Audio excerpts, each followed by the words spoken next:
You've seen this 1,000 times. You're completely certain about something. A logo, a movie line, a news story. You remember it clearly. You could describe exactly how it looked or sounded. And then someone shows you proof that it never existed that way at all. The strange part isn't being wrong. The strange part is how right it felt, how solid, how specific, how real. That feeling has a name, and the explanation behind it is far darker than most people expect. In 2009, paranormal researcher Fiona Broom noticed something odd online. Thousands of people across different countries, different ages, different backgrounds, all shared the same clear memory of Nelson Mandela dying in prison in the 1980s. They remembered the news coverage. They remembered his funeral. Some remembered his widow's speech. Nelson Mandela did not die in prison. He was released in 1990, became president of South Africa, and died in 2013. Broom named the phenomenon the Mandela Effect, the experience of large groups of people sharing a false memory with unusual precision and confidence. The internet had simply made it visible for the first time. Suddenly, people could find each other, compare notes, and confirm that yes, thousands of strangers remembered the exact same thing that never happened. What followed was the obvious theory: parallel universes, a glitch in the simulation, a timeline that had been changed. The idea that memory itself was fine. It was reality that had shifted. But here is what's actually happening in your head, and it's stranger than any of those explanations. Memory is not a recording. This is the single most important thing neuroscience has established about human memory in the last 50 years, and it's the thing almost nobody has properly absorbed. When you remember something, you are not pressing play on a stored file. You are reconstructing the event from fragments, sensory cues, emotional context, related associations, and assembling them into something that feels complete. Every time you access a memory, you rebuild it slightly differently, and every time you rebuild it, you save the new version over the old one. This process is called reconsolidation, and it means that every memory you've ever accessed since the original event is not the original event. It's a reconstruction of a reconstruction, each one shaped by everything that happened in between. In 1974, psychologists Elizabeth Loftus and John Palmer ran one of the most important experiments in the history of memory research. They showed participants footage of car accidents and then asked them to estimate vehicle speeds using different verb choices. When asked how fast the cars were going when they smashed into each other, participants gave significantly higher speed estimates than those asked how fast the cars were going when they contacted each other. A single word changed the memory. Then, a week later, Loftus asked participants whether they had seen broken glass in the footage. There was no broken glass, but participants who had been given the word smashed were significantly more likely to report seeing it. The memory of broken glass had been created entirely by a verb used in a question asked 7 days later. Your brain didn't record what happened. It recorded what happened filtered through what you already believed, what you were told afterward, and what made the most sense given everything else you knew. Now multiply that by a lifetime of reruns, misquotations, shared references, and the internet's endless capacity to repeat things incorrectly. Most people have never seen the original Star Wars. They've seen clips, parodies, impressions, and merchandise recreations. The line, "Luke, I am your father," does not appear in Star Wars. Darth Vader says, "No, I am your father." The word Luke isn't there, but decades of parodies and recreations inserted it, and now millions of people remember a line that was never in the film. This is where the Mandela Effect lives. Not in alternate timelines, in the space between an original event and the reconstructed memory of it, which has been quietly edited by everything that came after.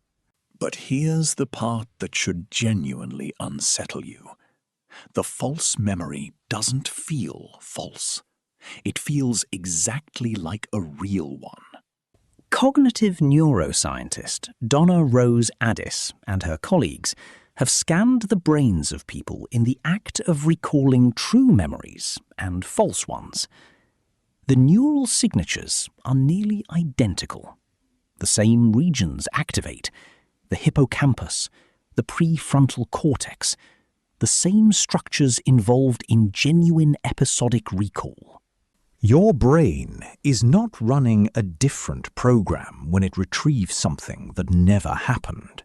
It is running the exact same program, because to your brain there is no difference. This is not a malfunction. It is how memory was designed to work. Human memory evolved not to be accurate, but to be useful.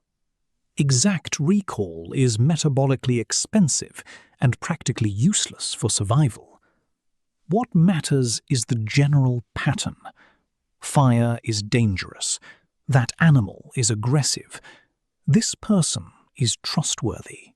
The brain stores the meaning and emotional weight of experiences far more reliably than the precise sensory details. The details get filled in on retrieval, using whatever is available: context, expectation, schema, suggestion. The Mandela Effect becomes most powerful when a false version of something is more emotionally resonant, more logical, or more widely repeated than the real one. "Luke, I am your father" is a better line than "No, I am your father." It sounds more dramatic. It fits what we expect a villain to say. So the brain, optimizing for meaning over precision, adopts the better version. The fruit of the Loom logo. Millions of people remember a cornucopia in the image. There is no cornucopia. There has never been a cornucopia in the fruit of the Loom logo. But a fruit logo with a cornucopia is what makes visual sense to a brain that knows cornucopias are associated with fruit and abundance. The brain added it. The brain adds things constantly. And it adds them most aggressively when you are confident. Confidence is the warning sign, not the reassurance. The more certain you feel about a specific detail, the more likely it is that your brain has reconstructed rather than retrieved it. Real memory is uncertain. It has gaps. It fades around the edges. The memories that feel sharpest and most complete are often the ones that have been reconstructed the most times and edited the most. This is particularly true of emotionally intense memories, flashbulb memories, the kind attached to dramatic events, the ones you're certain you remember perfectly, have been studied extensively and shown to be among the least accurate memories people hold. The vividness and the certainty are a product of the emotional intensity of the original event, not of its accuracy. Your brain flagged the event as important. It did not flag it as perfectly preserved. So, what does this mean for the thousands of people who share the same false Mandela memory? Shared culture produces shared errors. When millions of people are exposed to the same slightly wrong recreations, the same misquoted references, the same widely repeated false details, they build false memories from the same source material. The memories feel independent because each person experienced them privately, but they aren't independent. They're parallel reconstructions from the same corrupted inputs. The real question the Mandela Effect raises isn't about alternate realities. It's about a harder problem. If your most confident memories are the ones most likely to have been rewritten, and if the rewriting process is invisible and automatic, and if the false version is neurologically indistinguishable from the real one, then how much of what you know about your own past is accurate? The honest answer is less than you think.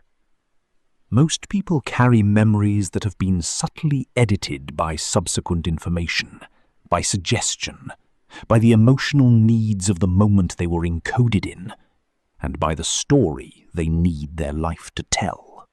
Not dramatically wrong memories, just quietly adjusted ones. The argument that ended differently in the retelling. The moment of courage that grew slightly braver each time it was remembered. The person who became more clearly a villain once the relationship ended. You are not remembering your past. You are reconstructing it continuously, using who you are right now as the template. And the version you're most certain about is almost certainly not the original.